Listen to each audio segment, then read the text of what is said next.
बच्चों चलते हैं मेंटल मैथ कक्षा 7 के अगले प्रश्न पर। और जैसा कि आप मेरा नाम जानते हैं, मेरा नाम है हरीश सर और आप देख रहे हैं मेरा YouTube channel maths with Harish sir. Special Hindi medium के बच्चों के लिए मैंने बनाया है, जो इंग्लिश मीडियम में पढ़ते हैं उनके लिए पहले से ही चैनल बना हुआ है जिसका नाम है चलो कदम बढ़ाए। बहुत से बच्चों की शिकायत रहती है सर मेंटल मैथ कहाँ से खरीदे, तो उनके लिए खुशखबरी ये है कि मैंने अपने डिस्क्रिप्शन बॉक्स में मेंटल मैथ खरीदने के लिंक दे दिए। साथ ही आप अपने माइंड को कैसे शार्प कर सकते हैं गेम के द्वारा, बुक्स के द्वारा, उसके भी लिंक मैंने दे दिए। आप चाहे तो वहां से परचेज कर सकते हैं। आइए चलते हैं अगले प्रश्न पर। यहां पर इस पार्ट में हम करने वाले हैं बच्चों प्रश्न 11 से लेके 15 तक। ठीक है, जैसा कि आप देख पा रहे हैं सबसे छोटी प्राकृत व सबसे बड़ी ऋणात्मक पूर्णांक का योग बताना है। ठीक है, और प्रश्न नंबर 12 में लिखा है सबसे छोटी पूर्ण संख्या व सबसे छोटे धनात्मक पूर्णांक का गुणनफल बताना। धनात्मक का मतलब जमा की संख्या होती है। ठीक है, ये हमने पढ़ लिया। आइए इसको करना शुरू करते हैं। तो सबसे पहले बच्चों मैं आपको यहाँ पर करके दिखाता हूँ प्रश्न नंबर 11। अगर आपको अन्य वीडियो नहीं मिलते तो प्लीज़ डिस्क्रिप्शन बॉक्स में वीडियो के लिंक होते हैं, वहाँ पर आप जाकर आप देख सकते हैं। साथ ही आई बटन पर भी क्लिक करके आप देख सकते हैं।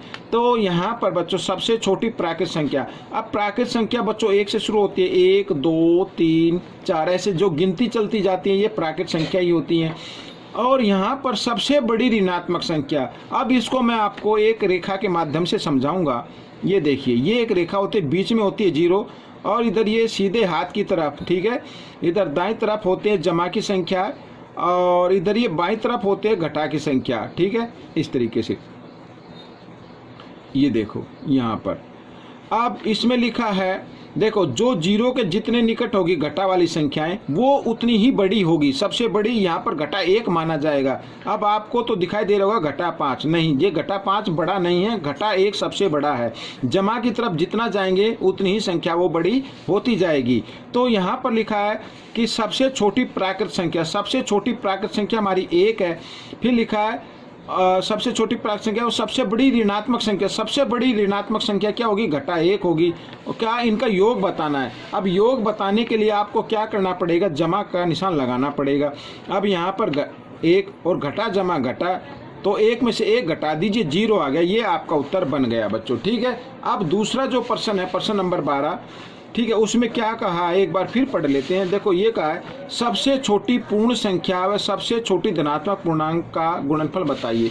अब बच्चों पूर्ण संख्या बच्चों 0 से शुरू होती हैं। यहाँ पर मैं लिख देता हूँ पूर्ण संख्या, ये 0 से शुरू होती हैं और आगे बढ़ती जाती हैं इस तरीके से। ठीक है, ये पूर्ण संख्या कहलाती है। इसको भी हम यहाँ पर लिख देते हैं प्राकृत संख्याएं। तो यहाँ पर तो इसमें लिखा सबसे छोटी पूर्ण संख्या, सबसे छोटी पूर्ण संख्या तो 0 है और क्या करना था, गुणनफल बताना था। तो गुणनफल करने के लिए गुणा का निशान, और फिर लिखा है सबसे छोटी धनात्मक पूर्णांक। धनात्मक पूर्णांक का मतलब होता है सबसे छोटा।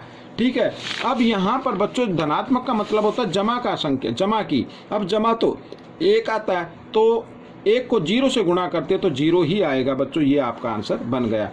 अब हम करेंगे प्रश्न 13।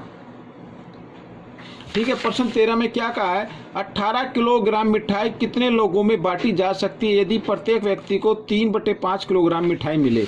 ठीक है, अब मैं आपको एक चीज़ बताता हूँ। मान लीजिए यहाँ पर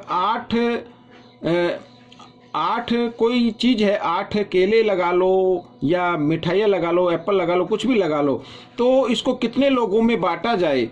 ठीक है, ताकि सबके हिस्से में कितनी आ जाए, 4 आ जाए।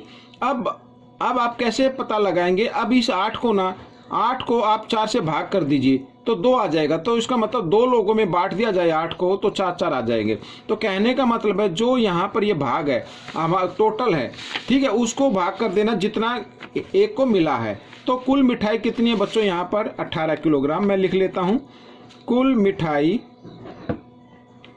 18 किलोग्राम। ठीक है, प्रत्येक को मिली कितनी मिली, 3/5 किलोग्राम। ठीक है, और लोगों की संख्या बतानी है। लोगों की संख्या या व्यक्तियों की संख्या एक ही बात है। तो हम क्या करेंगे, कुल मिठाई को हम भाग कर देते हैं किससे, 3/5 से, इस तरीके से। अब हम 18 और भाग का निशान को करना है, गुणा में बदलना है आपको, और जब गुणा में बदल देते तो जो अगला नंबर होता है उसका हम व्युत्क्रम कर देते हैं, यानी 5/3 लिख देंगे, ठीक है। और ऐसे जब गुणा का निशान आ जाता है तो अंश से हर कट सकता है, 3 एकम 3, 3 छिक 18, 6 गुणा 5, 6 पंजे 30। तो लोग कितने हो गए बच्चों, 30 लोग हो गए, ठीक है। अब हम करेंगे बच्चों प्रश्न नंबर 14, जैसा कि यहाँ पर मैंने पहले से एक चित्र बना के रखा है। देखो क्या लिखा है इसमें, छायांकित भाग को परिमित संख्या के रूप में व्यक्त करो, ठीक है। छायांकित भाग को परिमित संख्या के रूप में व्यक्त करना है। तो सबसे पहले हर, जो नीचे जो हर आएगा वो क्या आता है, तो टोटल जो भी यहाँ पे खाने बने हुए हैं, ये बॉक्स देख रहे हैं ना आप सभी, ये टोटल काउंट कर लीजिए, और टोटल संख्या नीचे आती है 1 2 3 4 5 6 7 8, 8 इसमें, तो 8 इसमें है, 8 और 8 16 हो गए, ठीक है, ये हो गया। और यहाँ पर ये छायांकित भाग कितने, 1 2 3 4 5, तो 5 ऊपर आ गया बच्चों, यही आपका आंसर बनेगा, ठीक है। अब हम करेंगे प्रश्न नंबर यहाँ पर 15 में भी क्या करना है, देखो यहाँ पर लिखा हुआ है साफ साफ कि छायांकित भाग को परिमित संख्या के रूप में व्यक्त करो। तो यहाँ पर बच्चों ये जो आप देख रहे हैं, यहाँ पर मैंने पहले से बना के रखा हुआ है, इसको भी हमें दिखाना है परिमित संख्या के रूप में। तो टोटल गिन लीजिए कितना होता है बच्चों, यहाँ पर ये टोटल हम गिन लेते हैं, 1 2 3 4 5 6 7 8। तो टोटल भाग तो नीचे आता है हर के रूप में, और छायांकित भाग को लिखना है ऊपर, 1 2 3, 3 मैंने लिख दिया, तो ये आपका उत्तर बन गया। तो बच्चों ये 5 प्रश्न हल हो गए हैं। आपको कैसे लगे मुझे जरूर बताएं, इसमें से सीखकर आप दूसरों को जरूर सिखाएं। मिलते अगले भाग में, तब तक के लिए धन्यवाद।